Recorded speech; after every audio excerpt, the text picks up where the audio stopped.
is needed. Okay. Minutes are approved. Moving on to consent items. Hearing from Steve Fiore.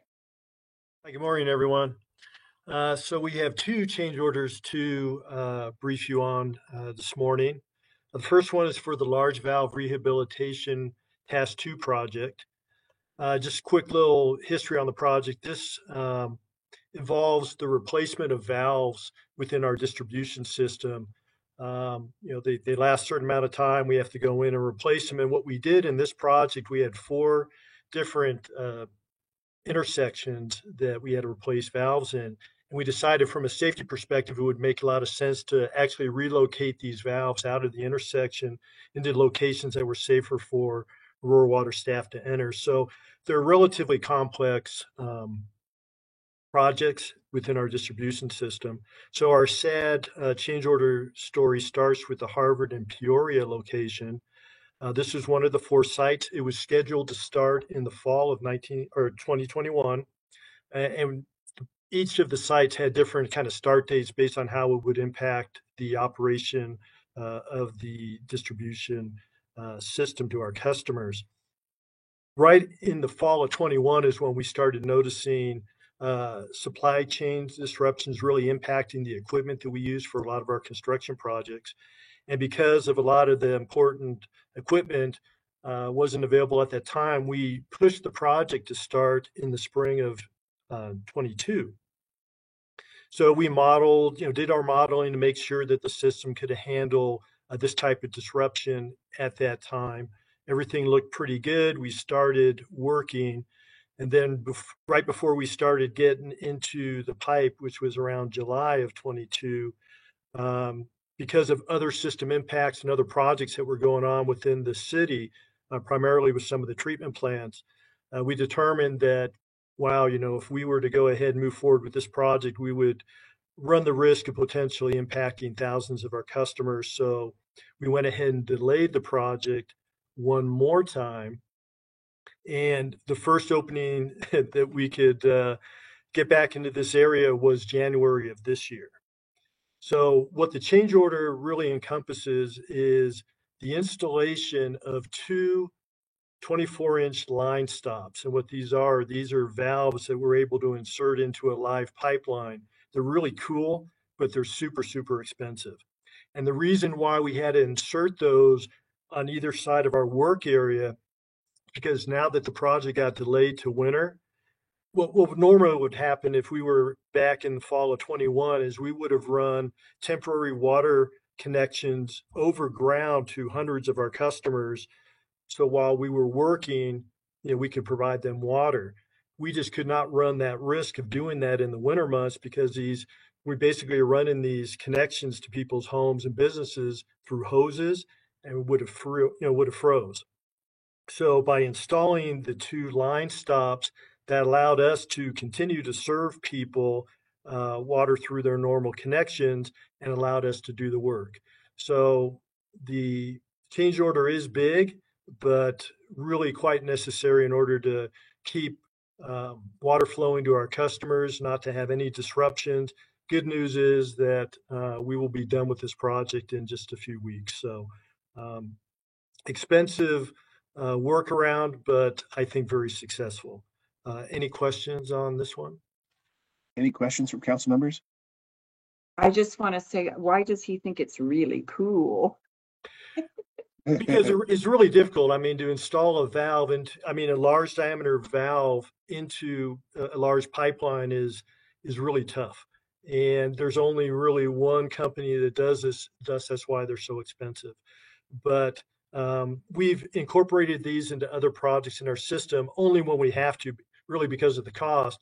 But in this case, being able to put those two valves in and to keep our customers in water, I don't know. I just thought it was cool, as opposed to having to delay the project maybe several other months. So I agree. It's really cool, Steve. Yeah, it's really cool.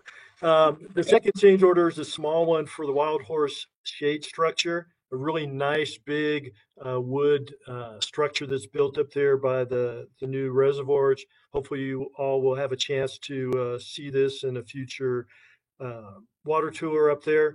What happened on this one is that the first location that was identified for the shade structure, when we were digging the foundation, we encountered some groundwater, and we had to relocate the structure to a higher elevation to get out of the groundwater. And that resulted in us having to do some additional grading because where we moved it up to wasn't quite as level as it was in the first location. So we had to grade out a pad for it, and then we had to restore the first location. And we actually kind of converted that into a gravel parking lot, which will be kind of nice for future trips. But that was really the cause of this particular change order for that. The project's done now, looks really good. So any questions on that one? Any questions? All right. Thanks, everyone. None from me. Oh, I have a question. Oh, go ahead, Councilmember Coombs. No, I said none from me. I'm good. Okay. On that first change order, Steve, is that valve or those valves controlled electronically or remotely, or are they manually controlled? Those are localized valves, right? So they go in and they stop the water. It's not controlled in our system or anything. So it's just, we have local control there. And then what we're going to be able to do there is we'll be able to pull the guts, so to speak, out of that pipeline and then resume normal operations. Okay. Thank you, Steve. Thank you. All right, next up is John Murphy, who we expect to give us some good news on our water supply. Oh, no. That's Pressure's my on. expectation. I'm sorry. Yeah, well, we're of course still in winter operations where we're just meeting so that winter demand, hovering around 30 MGD or so of use down here in the city. We've got no real yields coming in right now because none of our water rights are really in priority this time of year. However, we do have a lease with the Pueblo Board of Water Works for some water this year, so we'll gain that water. We're in the process of moving some of that over into Spinney Mountain Reservoir. Spinney's down to just over 40%. That's hovering just over 40%. We're coming up maybe 40 acre feet a day at Spinney Reservoir right now. That's one of our priorities, is to try to raise the level of that as we move over water from the Colorado, Arkansas basin into Spinney Mountain Reservoir. But yeah, it's snowy down here. I know there's a little bit of snow happening up in the mountains, but it's not the kind of big dumpings that we need yet to get us out of this. South Platte Basin, for example. In the report, I don't know if you guys pick up on it or not, but the SNOTEL graphs that I put in the report are just for the sub-basins, the SNOTEL sites that are pertinent to where we yield our water. If you look at the South Basin as a whole, it's a big basin and it runs far up north. And so if you're on the website for the SNOTEL sites, you're going to see a different percentage than you see in my report. And right now, South Platte Basin, for the 4 SNOTEL sites that are important to us right now, are only reading like 72% of snowpack. So we hope to see that improve as we get further into the spring for sure. But right now it's not looking real stellar. Any questions? I have one. Yes, please. Yeah, I still don't understand this because I know Marshall has said, you see on the news and they're showing all the basins, 154%, 120%, whatever it is. And now you're saying South Platte is only 72%? I thought it was higher. So even basin wide in the South Platte Basin, it's I think it on the website, it's 1 second here, I had that up. It is, while he's looking that up, the media is tending to latch on to the best case scenario basins. So the basin in the far southwest corner of the state, which basin's that again? Is that Wolf Creek area? Yeah. Gunnison, I think. They just got a ton of snow. Yeah. So down in that area of the state, they're having great snowpack compared to prior years. And so there's been a lot of positive news coverage about that area, Durango, Wolf Creek, Purgatory. So that's capturing a lot of the headlines, and the media is kind of generalizing some of that and applying it to the entirety of the state, which is not, one, not helpful, and two, not exactly accurate. But it is really good news for them. So my second question is, it looks like there's quite a bit of snow this season, and we're not done with the season, but when you say it's not, our reservoirs are low, they're still low, why are we not capturing that snowfall into our reservoirs? I mean, I know it's different basins, but we can't capture the snowfall till it melts, and so when it melts, some of it does come to us.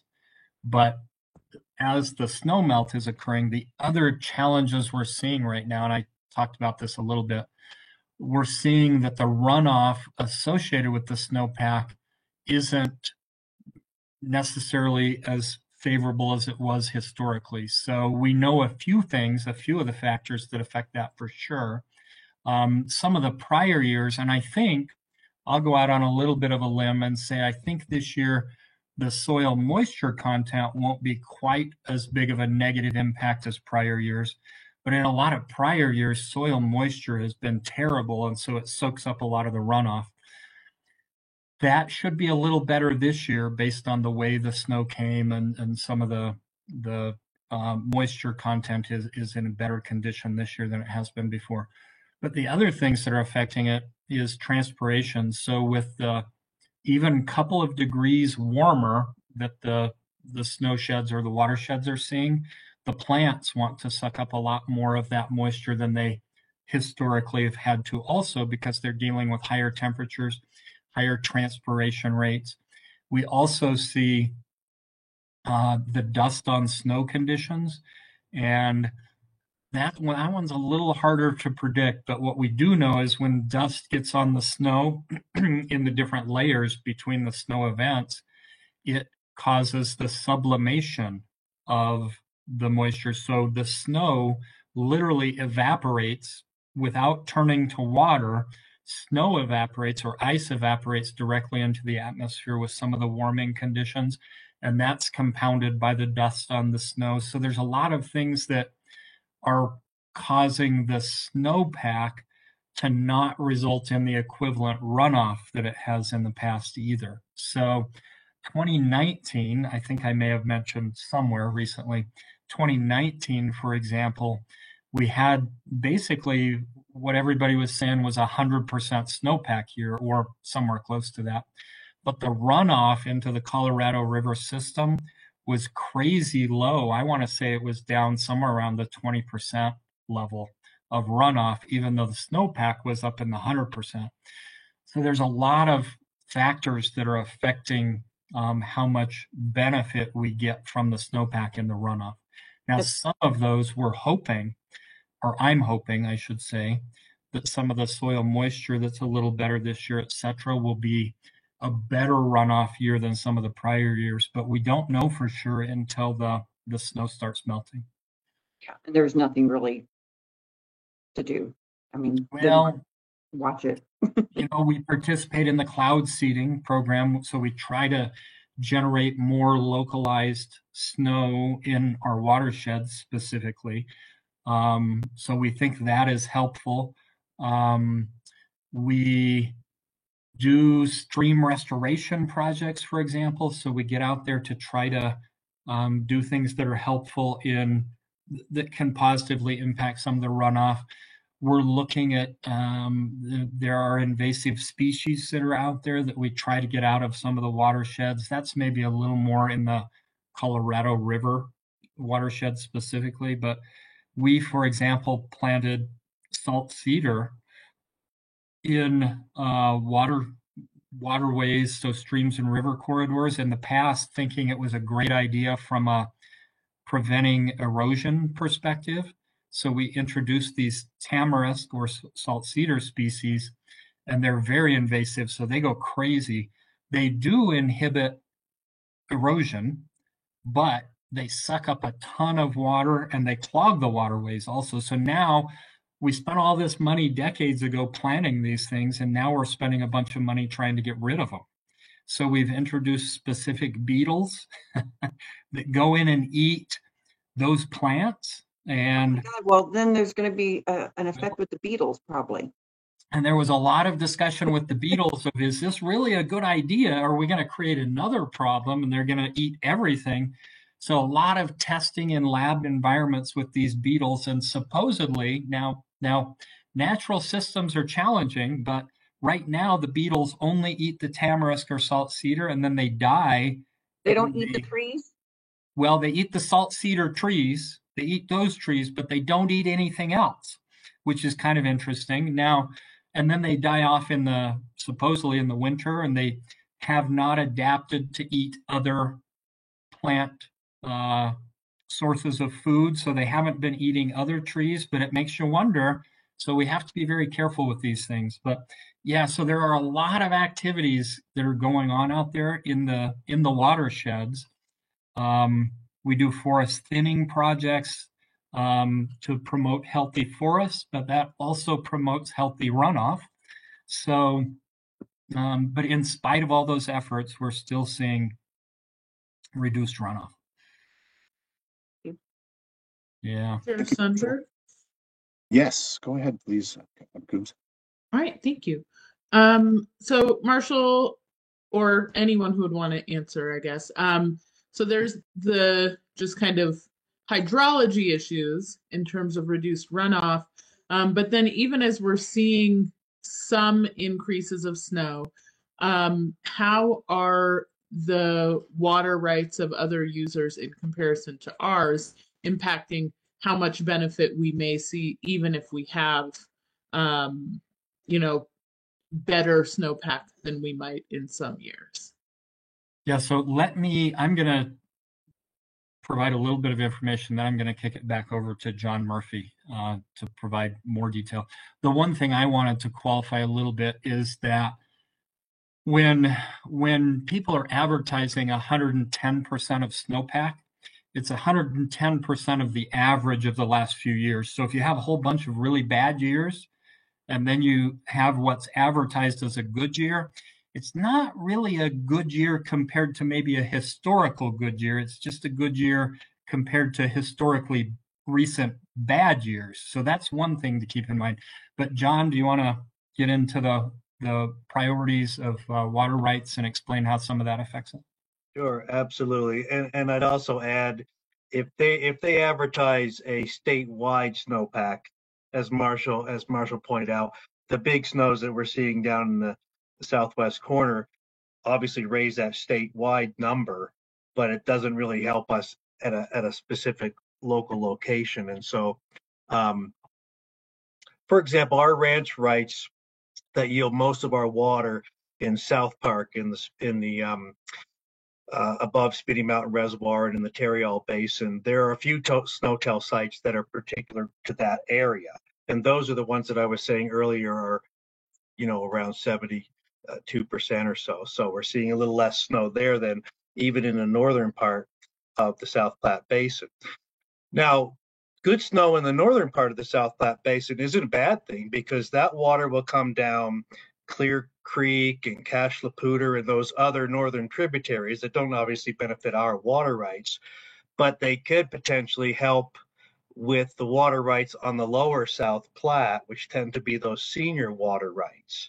And if we see good flows in the lower South Platte satisfying those older irrigation ditch water rights, then hopefully that will keep the river call a little less senior. Last year, for example, we saw the call on the river at 1871 for a lot of the runoff season, and that basically is senior and calls out a lot of our water rights up in South Park. And so hopefully we'll see better runoff this year because of the higher snowpack, maybe in the upper South Platte Basin area, the northern part of it. That might be helpful.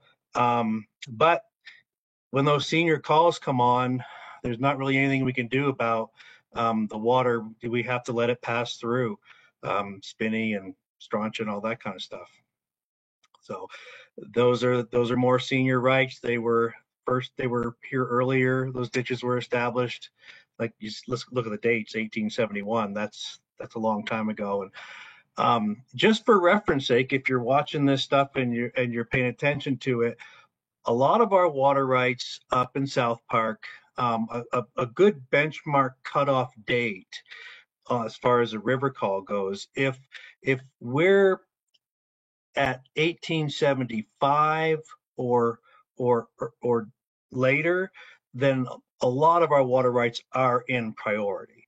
So that 1871 kills us. But if we can get the river call 1875 or newer, then a lot of our water rights are in priority. So as a Thank you, follow-up, John. Please. basically, even if the water is there, we may not be able to draw any of it. We may not be able to divert any of that into our reservoirs, depending on our water rights in relation to the other folks. Yeah, that's correct. Thank you, John. Thank you, Marshall. Any further questions or anything to add? All right. Thank you for that presentation, John. And moving on to Fernando with a quarterly financial report. Hi, good morning, everyone. So Morning. you have the report, and I'm just going to give you a brief overall of where we ended the year. But before we start, just let me mention that those numbers are still preliminary. The books haven't been closed on 2022. They shouldn't change much, but just to make sure that if later on you see a number that is different, it's because we're still getting some invoices or some numbers are being accrued. So there's still some numbers that are being changed. But with that said, we ended the year in a very healthy financial position. That was really good for our water. Our revenues came out higher than what we planned. It's always good. You try to plan being conservative, and our revenues came higher. They were actually lower than 2021, which was a very dry year, and the revenues for 2022 were slightly lower, so that's okay, but higher than planned. Development revenues were higher in water, but lower in sewer and storm. You'll say, like, how does that work? Well, that's because we got several irrigation customers, more irrigation taps in 2022 and 2021 that helped the revenues in water development being higher, but didn't help in sewer and storm. So that's why we got kind of a mix in terms of development revenues. In terms of growth, we had less taps in 2022 than 2021, but let's remember that 2021 was a record. So we're still seeing a very, very healthy growth in the city. It's just that 2022 wasn't as good as 2021, but still revenues again were higher. We saw also a lot of multifamily and irrigation taps that help with that healthy revenue that we saw on the water side. In terms of cost, our O&M were under budget overall, but we had some specific line items that were over budget, like the chemical treatment costs. Those were over budget. We had some of our specific water authority costs were over budget, and this happens usually because the timing when those costs are informed to us are after we do all of our budget season. So we might need to do so supplemental in some of these costs. But in general, the O&M overall were under budget, and that tends to be good.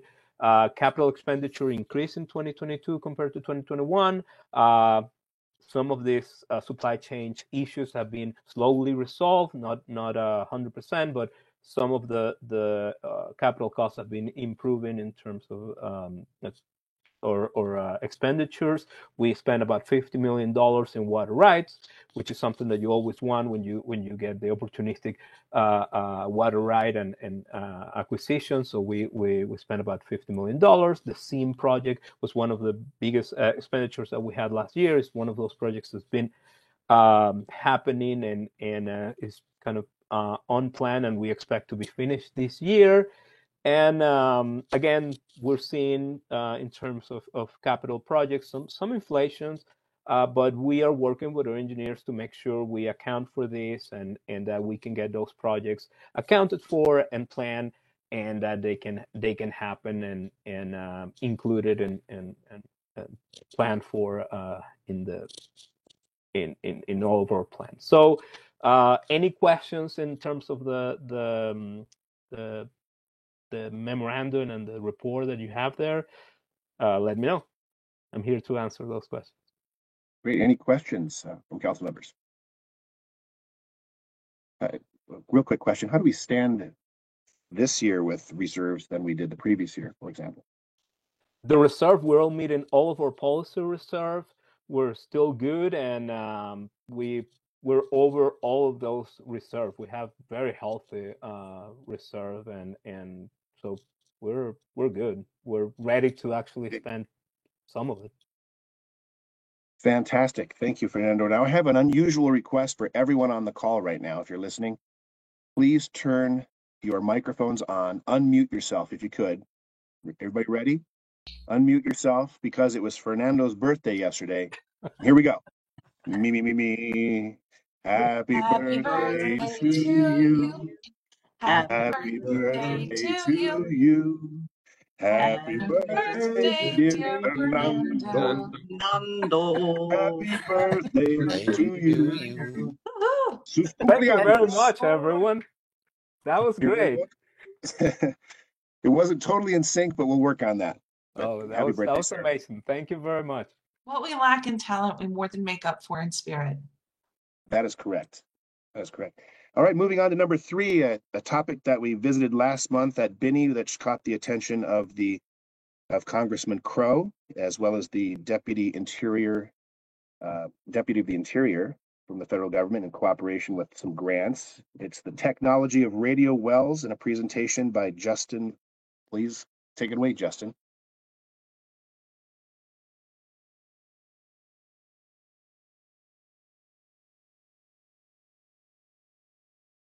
I haven't looked. So Justin's wife.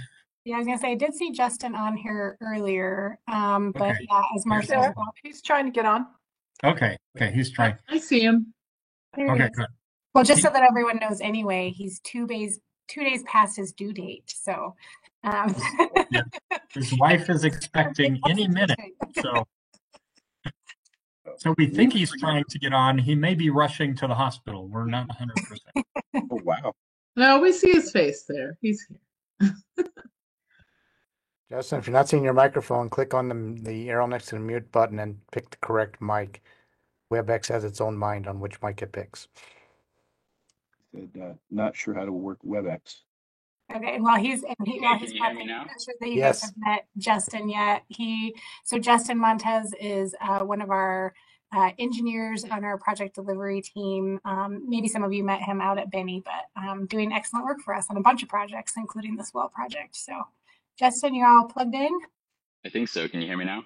Yes, we can. Thank you. Okay. First WebEx experience, so I apologize. Great. So I'll just share my screen. Then I have a quick presentation with slides for you guys. Yeah, can you see that? Not yet. Not You yet. have to hit the share button and then hit it again. It's a little different than Teams. Oh my gosh. Yeah, Okay. it takes a minute. I'm not sure. I clicked share. Oh, and share again. I see what you're saying. Thank you. Yeah, Okay. there you go. We got it. Okay. Great. So yes, thanks, Councilmember Steve, for introducing the project. This was the radio collector well project. It's been getting some attention, as you mentioned, and mostly surrounding the Bureau of Reclamation grant that we received tentatively. So I'll get into that as well. I just wanted to talk briefly about the current system, talk about this radio collector well system that we're planning to build, and then talk about the grant, and we'll have time for questions. Over on the right here, you can just see a very brief plan of the area. The collector well 1 on the north side is something we're building now with our own funds, and then the collector well 2 to the south is what's going to be partially Bureau of Reclamation grant funded. Part of the project now also is a 48-inch tunneled crossing across the South Platte that'll connect these two new radio collector wells to our existing system.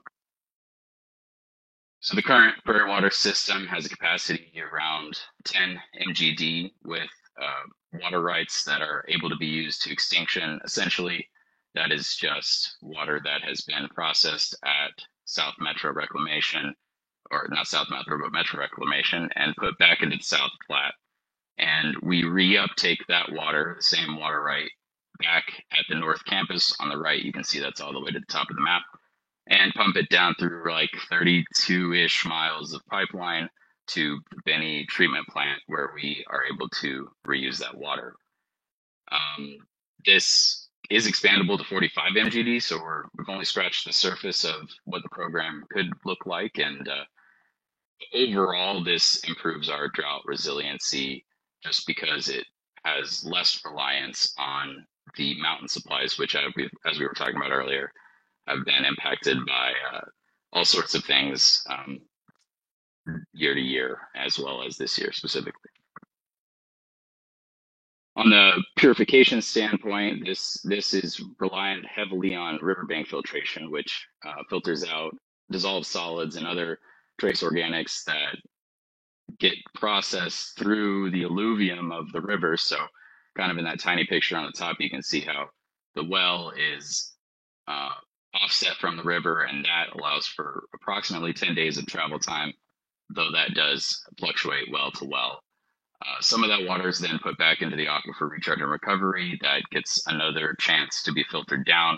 And all of that pumps to Benny, where we have a specific treatment train for the water that's coming from the North Campus. So that's the rest of this graphic, just chemical softening, UV light. If you were at the Benny presentation, we did take a look at the UV area. So that was pretty cool to be in that chamber and take a look at that stuff. Ultimately, this is going to produce water that's almost indistinguishable from the mountain train. So very similar water quality at the end of this. The current system we have just has vertical wells. So on the far right, you can kind of see a side diagram of what one of those looks like. Each of these has approximately 10 feet of screened lateral. So that's just pipe that has the availability of water to go through it and is pumped up through the vertical well. And we'll talk a little bit more about how much more screen lateral the horizontal well has. These are susceptible to the unknowns of geotechnical conditions, all to say that we can do our best to estimate what the subsurface condition looks like. We can have borings and electrical analyses and all these sorts of things, but the reality is when we put the pipe in, when we put the well in, sometimes we run into issues with the surrounding geotechnical conditions, which prevent it from performing exactly how we'd want. And that leads to kind of all of them averaging out to about 0.3 MGD, a third of an MGD per vertical well.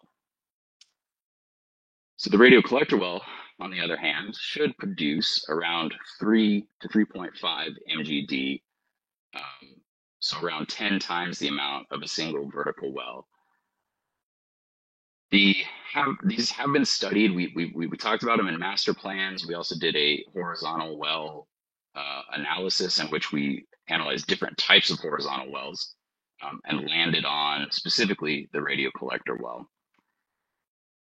The bipartisan infrastructure law funding and the Bureau of Reclamation grant, all of that is being used to fund the second radio collector well. And the first one, as I mentioned, is being built now. These have hundreds of feet of screen lateral. So instead of 10, we have hundreds of feet of screen lateral. Each of these laterals coming out on the diagram on the right is roughly 200 feet long. So you could imagine a 400-foot diameter circle of influence in which we can collect the water across all of these geotechnical conditions. So if one lateral is perhaps impacted by a poor area like a clay or something less ideal than a typical alluvium, we'd be able to utilize all of the other 9 to then still meet our goals of pumping. So, and then on the capital front, obviously these are much larger systems. We have a pump station and all these pipes, and they do cost more. Certainly one of these is more expensive than a vertical well, but when you look at the capital cost of all of the vertical wells, the 5.5 million for a traditional well per MGD is based on the current project to add 6 more vertical wells. And in comparison, we expect the horizontal wells to produce or cost about $4 million per MGD. So about a 25% reduction in costs on the capital front. I'm not sure if these will work, but hopefully this will just kind of give you a little insight into the build methodology. So this concrete caisson, which is 20 feet in diameter, is jacked down to bedrock, so about 35 or 40 feet, and they're actually excavating the ground underneath the caisson as they drill down, and then they'll connect it down into bedrock. And then once that's complete, you can see here, this is a system down at the base of the concrete caisson that's being used to jack out these screened lateral pipes into the alluvium and close to the river. So somewhat like this diagram, we'd be jacking out 10 or expected to be 10 laterals into the alluvium. Then we're going to have a pump station on top. This is going to house all the vertical turbine pumps. We'll have valves to be able to close individual laterals, so we can kind of mix and match which ones we're collecting from. This also has all the SCADA and PLC components that go along with a pump station. And we'll also have a generator backup. That little building you kind of see behind the main building on the 3D diagram houses a generator that'll provide constant power in the case of power failure up at the North Campus. So provides a little more infrastructure resiliency for this system that'll be able to continuously operate for roughly a day or a day and a half if the power goes out. And then the grant, so in about Q2 of last year, we went out to submit for this grant. This grant specifically did receive increase in funds for the Infrastructure Investment and Jobs Act, the IIJA, or the Bipartisan Infrastructure Law. I think they had about double the amount of money that they typically would have. And out of 75 applicants they received this year, or 70, somewhere around that number, they selected 35. So we're really honored to be kind of conditionally approved for part of that money. The focus on this particular Water Smart, they have ones for different groupings, but this one is the Drought Resiliency Water Smart Program. As I mentioned, this should help with our drought resiliency, being less dependent on mountain supplies. And the conditional award amount is for $5 million, with an additional 6.5 coming from us, about 12.5 million for each of the horizontal wells. We are in a pre-award stage, so we have every intention of accepting the grant, but there are some boxes to check, and actually a lot of boxes to check. I was surprised that we have to get through before we actually fully accept the money. So, and then the timeline, this current project that we're doing now, it should be done in about 18 months. We expect it to be complete in 2024, late 2024. We're out to bid right now, and the Bureau of Reclamation project will be similar time frame, but it'll be started in 2025, going into 2026 is when we expect it to be complete. So that is what I have for you guys. You guys have any questions? I have some. Sure. Please go ahead, Councilmember Bergen. Thank you, Councilmember Sundberg. Thanks for the presentation. So a few questions. How you said it goes down to bedrock. How many feet down is that? We expect it to be about 35 feet down to bedrock. Okay. So this sounds very similar to horizontal drilling with the oil and gas industry, obviously not going down 7,000 feet, only 35. So when it goes down and then horizontal, this is the question I've been getting from some constituents on the other oil and gas horizontal drilling, is seismic activity. So do you anticipate any of that? No, not at all. I think probably, when we're jacking out, this pipe stays where it is. So any displacement of the subsurface material will be supported by the pipeline. It's really a much, much, much, much smaller scale than any of the oil and gas that I mean, we're talking a fraction, a very small fraction of the amount of pipe and the distance and the impact. Okay, and then a couple more. The pump station, I would imagine uses a lot of power, a lot of electricity. How does that fit in with? I know energy costs are going up, and Marshall's mentioned how that affects our budget as well. So is that going to be a major impact, or do we even know how to measure that at this point? Yeah, it's kind of tough to nail down. One of these radio collector wells operates at. It takes about 10 to 15 vertical wells to operate one radio collector well. So we expect that the cost of if you did like a mass equation to take X amount of water and bring it up to X height, it's going to be roughly the same amount of energy required to do that, right? Now, we're doing this on a grander scale, right? We're going to collect 3.5 MGD all at once as opposed to 0.3 for one vertical well. So certainly there'll be an increased cost from electricity in that standpoint. But I think as far as, what it costs to move an ounce of water from here to there, it should be about the same as existing technologies. Yeah. So, but we keep our vertical wells still. Yeah, absolutely. Absolutely. Okay. And then just lastly, you said you have a lot of boxes to check for the grant. So are there any requirements, any negative, I guess, requirements of that grant?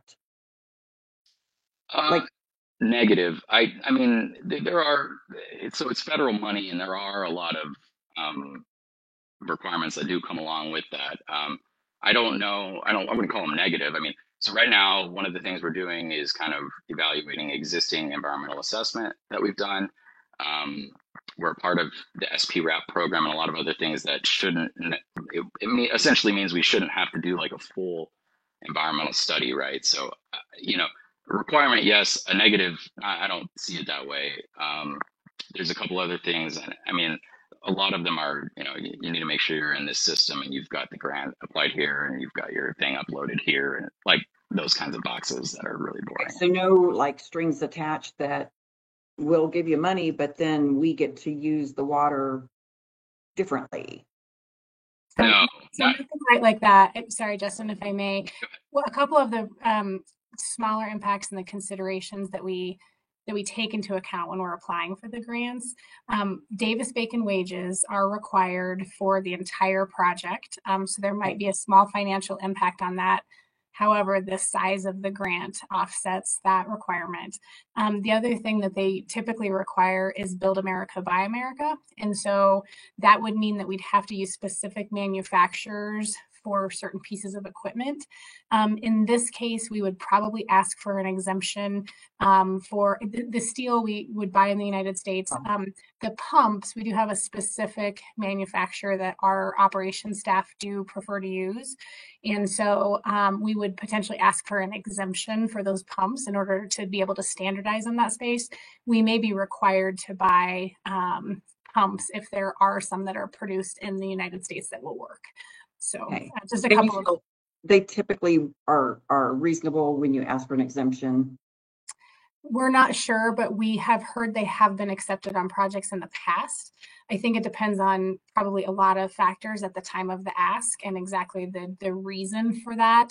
I'm not exactly sure how they would weigh the consistency for our operations staff.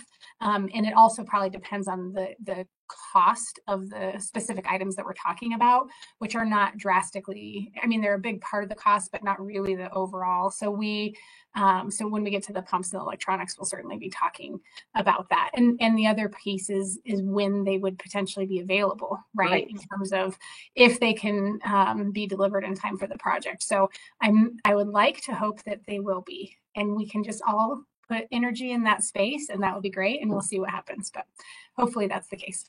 Great, thank Sorry, you. Justin, just wanted to point out a couple of things. Yeah, definitely. Thank you, Sarah. Any further questions or clarifications needed? I do have a quick question. The physical land adjacent to the river, is it owned by any specific municipality or county, or is it just sort of? Like the one that we're using for the project. Yes. So the first project, the first part is owned entirely by City of Aurora. And then the second project is going to be built on an easement that we do already have. And it's just it's a private landowner that owns the second property. Oh, okay. Thank you. Any further questions? All right. Well, Justin, thanks for that presentation and congratulations on the new addition coming your way. Thank you. Thanks. We hope for the best. All right. Moving on to number 4, Integrated Water Master Plan 2 presentation, James De Herrera. Good morning, council members. Thank you for having me. Appreciate your patience as I get my presentation pulled up.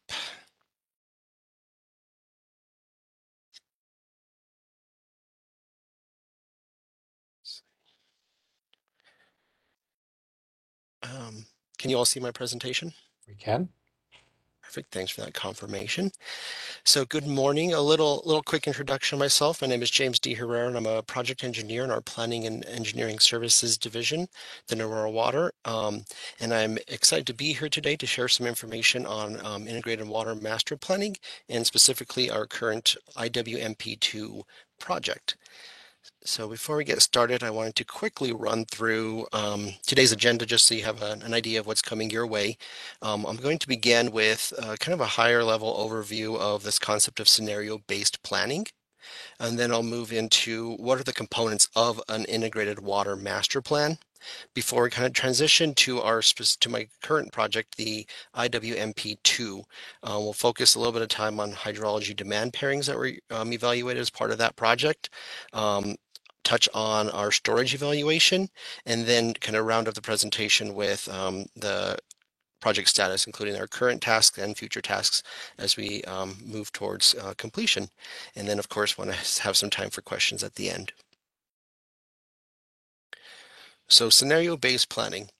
Historically, master planning kind of focused on this traditional planning approach. One target, and you identify one solution to meet that target. That can be a bit difficult, as you well know. Things change over time. So kind of industry standard transition to the scenario-based planning concept. We at Aurora Water adapted to this and actually completed our first integrated water master plan in 2017 using this scenario-based planning methodology. So on the water side of things, what could possibly vary in the future is likely on the supply and demand side. So on the supply side, hydrology, changes in hydrology. And the demand side, maybe have a little bit more control or influence on how we might want to grow in the city and see how our demands change over time. So we can kind of see that the present may have been the 2017 IWMP. The IWMP2 is serving as a signpost for that original plan to kind of reorient us and make sure that we are indeed on the right track. We can incorporate any new information that we learned over the past several years, new studies, new projects, new opportunities out there, and reevaluate our system overall.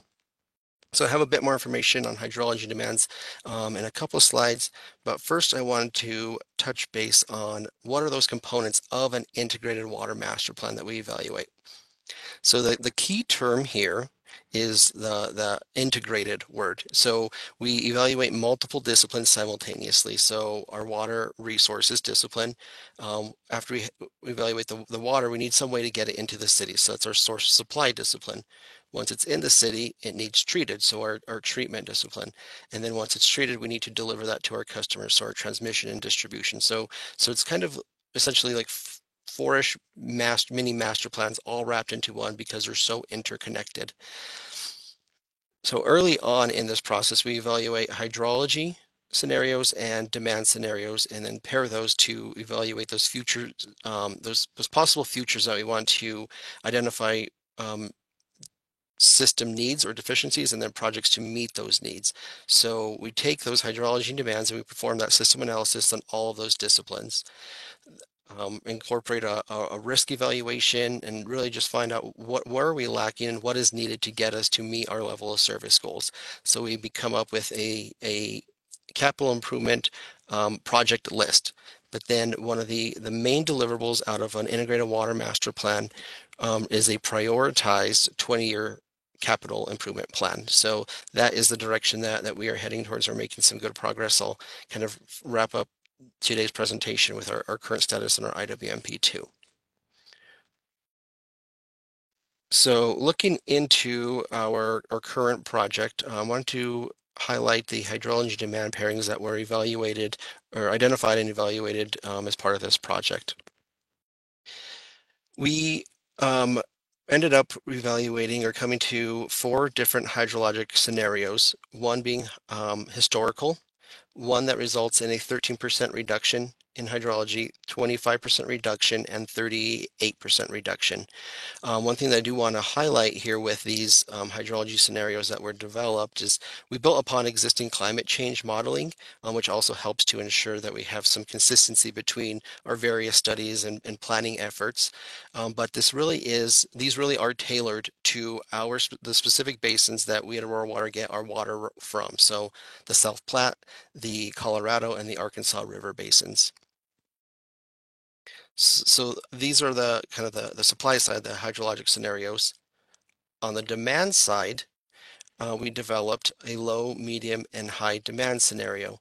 So on the x-axis of this graph is time, kind of starting 2020 on the left, and you can see how the low, medium, and high demand projections change over time out through about 2165 with our current projections is when we anticipate reaching build out of our current planning area boundary. So in the red box there, you can see what our scenarios demands are in acre feet per year at build out. So once we have the hydrology scenarios identified and the demand scenarios identified, we need to pair those to then create those futures that we identify projects to ensure that we can meet our level of service goals. So we break this apart into 2 different kind of halves. One is more focused on the 20-year CIP, so out to the 2045 kind of time frame. So as you can see here, we paired the historical hydrology with the low demands, and that came out with what we call our unrealistic scenario. That is important because the projects that we identify that are needed to meet this scenario kind of create what we call our no regret projects. Those projects would be needed in every scenario that has more hydrology reduction and higher demands. You can see the other pairings are 13% and 25% with the medium and high. The 25% with the high demands creates what we call the unsustainable, and that kind of creates the upper bookend, kind of the more of the worst case scenario. Ideally, we do not want to find ourselves there, but we at least identify what projects and what system improvements would be needed if that were to be the case. Very similarly, but on the kind of longer time frame outlook, as we work towards what we call our build out roadmap, we again paired some of those hydrologies with demands. As we look further out into over 100 years into the future, you might notice that the hydrology scenarios that were selected for evaluation here are a little bit more intense. There's a 25% reduction and 38% reduction, which we then pair with the demands on the right-hand side there. One thing that I did want to note is that kind of the B2D pairing, because we may have a little bit more control over the demand side of the equation, maybe not so much on the hydrology side. We did want to evaluate what that 25% reduction and 38% reduction would look like with our target, with our medium demands. So all of these were inputs into our system analysis. And one component of the system analysis that I wanted to highlight for you all today is our raw water storage evaluation.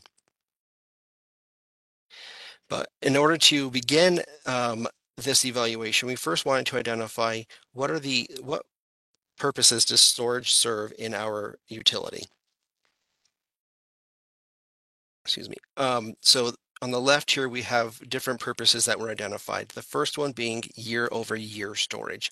So that one might be what you would your mind might go to initially is what do reservoirs do for us?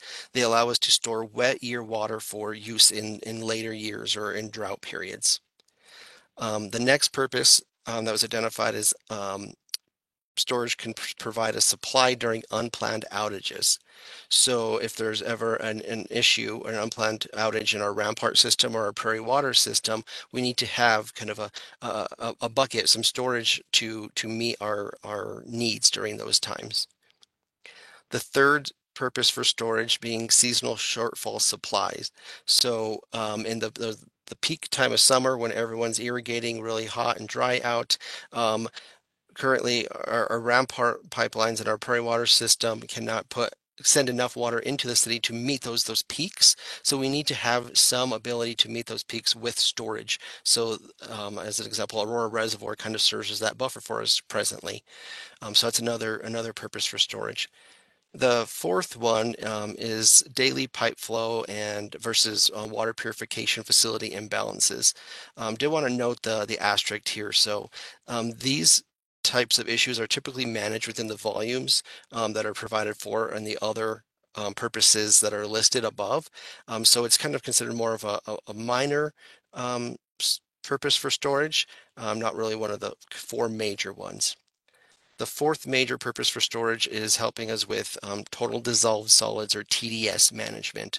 And so for that, in the wintertime, we may have the ability to pull more water from the Prairie Water system than we have the blend potential for. So storage could provide us an opportunity to bring that water into the city, keep it for those summertime periods when we have a higher demand and higher blending potential. So those are the kind of the four main purposes of storage, with that fifth kind of a minor purpose as well. So on this next slide, this matrix, we have those purposes outlined on the top there. You can see year over year, seasonal shortfalls, outages, and TDS management. So part of our evaluation was to identify projects or alternatives that help ensure that we can meet that storage need within our utility. So I'm going to focus today on the alternatives that are in the kind of the gold boxes. So the year-over-year purpose that we have, what our evaluation found was that a full-size Wild Horse reservoir is the lowest cost and least complex, particularly on the operational side, that would help us meet that year-over-year storage need. Moving to the next column there, the seasonal shortfalls. Expansions or upsizing our Rampart delivery system and our Prairie Water system helps us meet the needs through build out for that storage purpose. The third column there, the outage column, you can see that the expansion of the Rampart delivery system and Prairie Waters helps meet our needs for the next 40 or so years. But after that, we really need some other way to meet that outage need. So an in-town reservoir, what we're calling 1A or 2B, and I have a little bit more information on this on the next slide, would allow us at a minimum size of 10,000 acre-feet, would allow us to meet our target level of service goals if there were to be a 90-day outage in that time frame. And then also, if there was a 2-year outage, we could meet our minimum level of service goals with a 10,000 acre-foot reservoir. The fourth column there, TDS management, that reservoir 1A, 2B would also allow us to defer desalination for 40 years at no additional cost other than the cost that would be needed for the outage purpose in the previous column. So a little bit more. A little bit more on the reservoirs, 1A and 2B, and kind of the southeast reservoir that I wanted to highlight for you all. It's my understanding we'll be bringing a little bit more information. So my colleagues in the future will bring some more information on reservoirs specifically, but I wanted to highlight where these came from.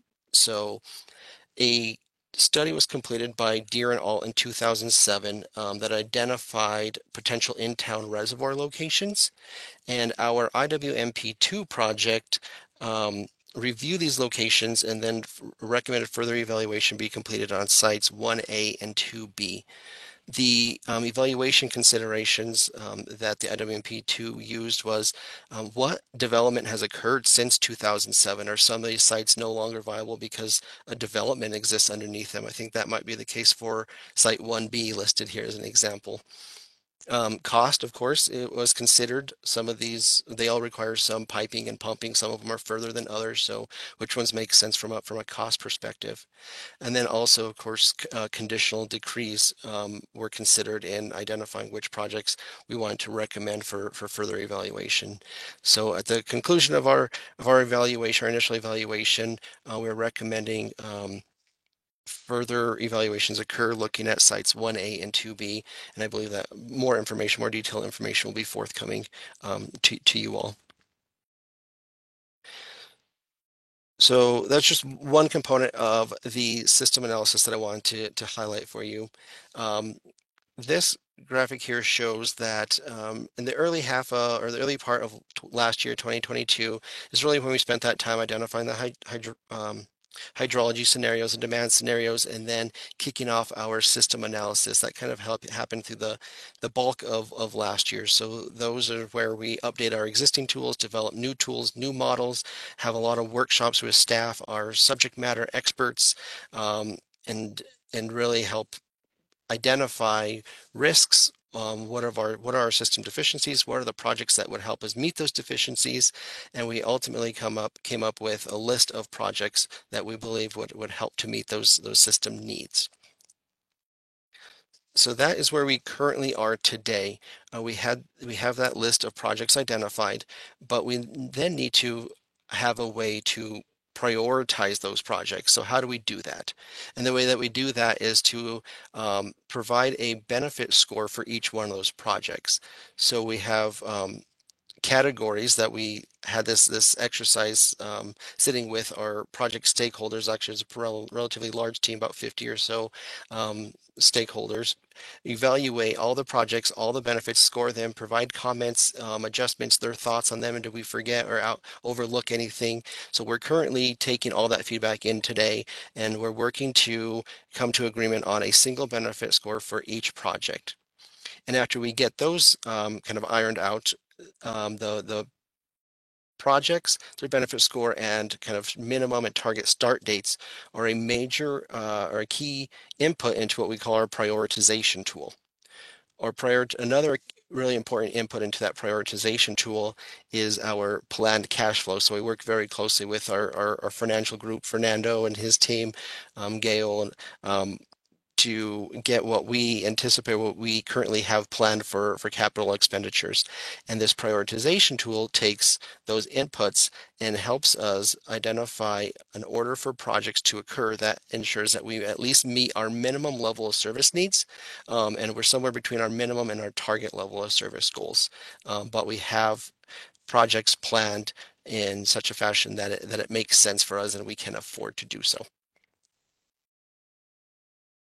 So that is where we currently are at. The next several months, we'll be working again to get that prioritized 20-year CIP, work towards our build-out roadmap. But then another really important piece that I wanted to highlight is this living plan concept. So one of my personal goals as project manager of this project is I want to ensure that at the end of this project, the tools that are developed and the results from this project are updatable, and really we can live this between major master plan updates. So between IWMP2 and IWMP3, we have a lot of studies happening, a lot of new information, new technologies that are surfacing, and we may need to change things. So I'm working very, very closely to ensure that these tools that we have really we don't print this out, set it on the shelf, and forget about it for 5, 6, 7 years. We really are able to update it and kind of live the plan day to day. So I'm going to wrap up here with this schedule slide. those project initiation workshops occurred early 2022. The yellow box kind of in the center there, those technical analyses took the majority of 2022. That's when we dove into the water resources, source supply, treatment, T&D disciplines, did our risk evaluations, identified system deficiencies, and really created that list of projects for us. And as mentioned, we're working towards having a draft prioritized 20-year CIP in the March timeframe of this year. And then kind of buttoning up the project and getting that build out roadmap and, finishing up reports and executive summaries, targeting the June timeframe for that. So that is what we've been busy doing the last year and where the project currently stands, and happy to take any questions that you all might have. Questions from council members? Yes, I have one question. So as we're looking at the demand, when you guys are determining kind of how much water we're going to need, if we end up in a situation where we begin developing in an increasingly more water efficient way, and we kind of we have less demand than anticipated in the future, and we've already built out those projects, then what would be either the benefits, or how would we adapt the plan or adapt kind of the way we use our water system for more efficiency than we were anticipating? Very, very good question. I think a way to look at this is our approach for this planning effort helps ensure that we don't build projects before they're needed. So a lot of the projects that we have identified have a demand trigger.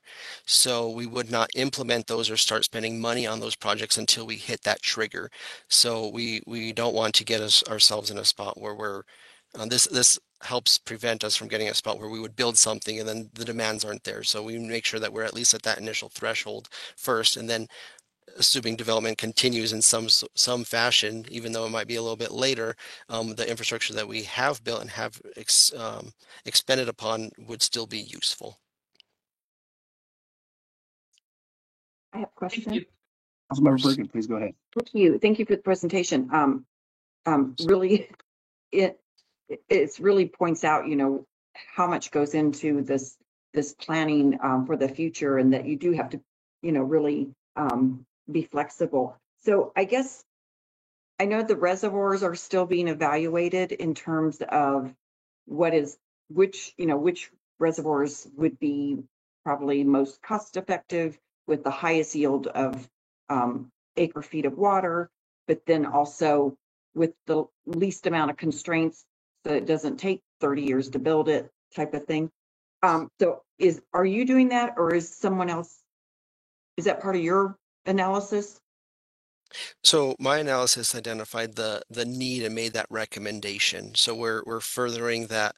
We're recommending a project move forward that takes a closer look at those reservoir sites and can take a deeper dive into what challenges would we be up against if we move forward with those locations and those projects. Okay, and then I guess, and I don't know if this is for you or for Marshall, but when we're trying to balance growth in terms of we're doing conservation, so we're trying to decrease our usage of water, and at the same time making sure that development pays its way.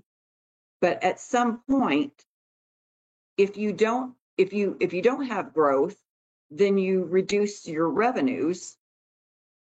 And so I guess I'm curious about that whole balance of if everybody starts reducing, which is good, reducing their water consumption, but then you're getting less revenues from whether it be residents or commercial or whatever, but yet there's still a maintenance factor of infrastructure. So even if development pays for the infrastructure, we have to maintain the systems, the pipelines, and so forth. So at what point do we look at that whole balanced equation with what you're doing? Yeah, good question. We definitely look at, and James kind of touched on this, we we definitely don't want to get too far out in front with infrastructure for a bunch of reasons, and so we're careful as we program our capital projects to try to time them to when demands hit. Now, there's always some risk with that. We look at current growth rates and trends and try to stay on top of having the infrastructure available for when the growth shows up. If growth slows down or goes away immediately, if we hit a big recession, we'll be a little bit ahead in some of our projects. So there's some risk, but most of our projects are in a planning phase for multiple years. So it's hard to deliver big water infrastructure projects in a year or 2 years. We have to start thinking about them well out in advance. So we have some flexibility within our capital program to be able to reprioritize or speed up or slow down projects as we see trends in growth. But it's definitely a bit of a trick. It's some science and data, but it's also a bit art trying to predict the future, which is impossible to totally get right. So you'll hear us talk about a few things. We don't like leapfrog development. So for example, development that occurs far away from existing development definitely presents some challenges in the space that you're talking about. So we try to encourage development close, kind of programmed and close to existing development so we can get the systems.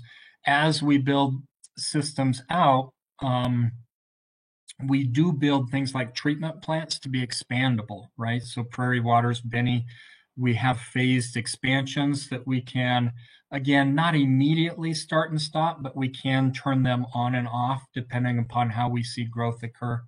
Pipelines are a little harder. We have to predict a future capacity and build the pipeline once, otherwise costs go through the roof. Reservoirs are kind of like that. So you see with Wild Horse, for example, we've talked about oversizing essentially Wild Horse. So it'll be for some future scenario and will be dependent upon some of those revenues, tap fee, connection fee revenues to come in and help pay for that. So we do manage our financial plan, our capital planning, or the financial piece of the capital planning out over decades. So we don't necessarily look at things on 1-year increments, more on like 5 or 10-year increments. But it's you're right to to deal with or manage a system that's got growth and a lot of future growth is much more challenging than dealing or managing a system that isn't seeing the growth component. So a lot of challenges, a lot of factors. We try to stay on top of it. We're never going to get it 100% right, but we sure try hard to get it really close. So when we get Wild Horse done, it's taking a lot longer than we thought. Having that reservoir with that capacity, how far does that take us into the future before it triggers, I guess, that next reservoir that has to happen? Yeah, so good question. Wild Horse, and you saw the chart that James showed earlier with kind of how we're addressing certain types of needs. So the needs that Wild Horse addresses, some of those needs, Wild Horse is probably the last bucket we'll need to address some of those needs. But in addition to just overall storage, we have different needs located in different parts of our systems. So some of those needs are what will be triggering a new storage bucket on the east side. It's different water from a different location. So Wild Horse can't address that. We don't see a future need for storage beyond Wild Horse in that part of our system. It would be the last one. We do have Box Creek that's in a slightly different part of the system that addresses slightly different needs in some ways. Wild Horse and Box Creek overlap on some of the needs, which is one of the reasons we were able to bump Box Creek out well into the future, because we can address some of those needs with Wild Horse eventually, but it's decades. It's 30 years, probably maybe even a little longer, before we'll have to have Box Creek brought online to address some of the needs that Wild Horse won't be able to. But it's not a sheer volumetric need, it's kind of a geographically based need of how our system works. So Box Creek, probably 30 or 30 plus years out. Wild Horse will address most of the needs, but we do have the need for, I think we're saying roughly 10,000 acre feet of storage on the east side of our system that we're going to have to start moving forward with here really soon. Thank you. Mm-hmm. Okay, any further questions? It's quite the complex topic. Sounds like a job for some artificial intelligence. Absolutely. All right. Thank you. Appreciate you, James and Marshall. Any miscellaneous matters for consideration? Any burning issues? Any questions? When is the Please, tour? Yeah, I'm glad you brought that up. That's what I was going to bring up. So we definitely appreciate everybody's feedback on the survey. We've gotten responses from 9 out of 11 council members, and that's pretty good. The dates that work the best right now, and it was pretty far, quite a bit of separation, are August 15th and 16th. But they were in everybody's top 3, except for Councilwoman Coombs, said that those dates were not as good as some other dates for you. We're hoping, but actually we're planning to reach out individually to see if we can make those dates work on Councilwoman Coombs' schedule, because they were pretty consistently worked really well with everybody else. Again, they were in everybody else's top 3. So it looks like that's probably where we'll land. The other dates that were that ranked pretty high didn't have quite as much consistency as the 15th and 16th. So we were really happy with that, except we did have one schedule we need to sort through. We're hoping that Councilwoman Coombs can make that work. Yeah, so Greg did email me, I think yesterday. I didn't get back yet, but that's fine. I can do the dates, the 15th and 16th. So we're good to go. With that feedback, August 15th and 16th, and we'll start getting those dates out there for everybody. Again, with the feedback from Councilwoman Coombs. So thank you. Question. Any further questions or topics? All right. Well, good meeting. Our next meeting is already on the calendar for the 15th of March, same time, 10:30 in the morning. Thank you, everyone. Enjoy the snow and be safe out there. Thanks. Have a good day. Thank you, everyone.